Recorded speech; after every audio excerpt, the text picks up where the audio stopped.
শব্দের দাম দশ না দিতে তবে সমাজের এই অবস্থা। সুৎকর মুৎকর বেগুন সভাপতি, টিয়া দুগা হইলে মসজিদের সভাপতির পদ হইছে। ধরেন মুসলাইয়া নাইনি বিছেতা মায় মসজিদের সভাপতি না কি করে সভাপতি সাহেব করা হয় না বিছে দিয়ে।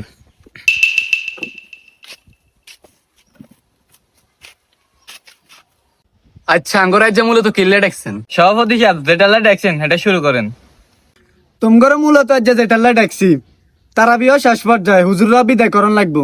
তো কে কত দিবা তারা বেসান্দি একটা লিস্ট করে দাও। সভাপতি সাহেব কি আর বেতন দিব, 3 বেলা খাওয়াইছি না, এটাই তো মেলা।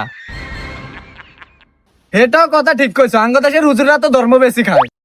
হুজুররা তো আপনার বাপের টিয়া দিয়ে আলাম হয়েছে, হাতাকে হলা লেখা করতে টিয়া লাগে না। শুনো কথাবার্তা সুন্দর করে কইও, তুমি দেখতে আর হলার বয়স আমি মসজিদের সভাপতি, বেয়াদবি করিও না। এ কি রে তুই তারা বেসান্দা কত দিবি?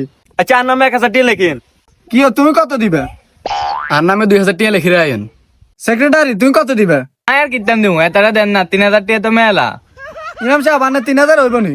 এটা আপনারা আলাপ আলোচনা করে যা দেন। ও হুজুর তো খুশি আছে, ঠিক আছে তোরা দিয়ে যাস টিয়া। আরে রাখেন মি, আপনারা মসজিদের সভাপতি সেক্রেটারি কিনলে হইছেন। আমরা দুজন মুসল্লি তো দিছি 3000 টিয়া, আর আপনারা সভাপতি সেক্রেটারি ওই ফকড়াতুন হাস টিয়া মারে না। আপনাদের সভাপতি সেক্রেটারি বানাইছে কে? আচ্ছা ঠিক আছে তাহলে আয় 500 দিমু। সেক্রেটারি কত দিবে? সভাপতি সাহেব আন্না 800 দিলে 300 দিব। আন্নার সুডন যাইতো না, আন্নার সুটলে বেয়া দিবে যাবো। আন্না মসজিদের সভাপতি। এটাও কথা খারাপ কনো। আচ্ছা আয় 500 দিও, তুইও 500 দিও। আচ্ছা আন্না এটা কোন। আচ্ছা তারা বিসান্দার কথা তো শেষ। হ্যাঁ এলা লাস্ট একান কথা কই।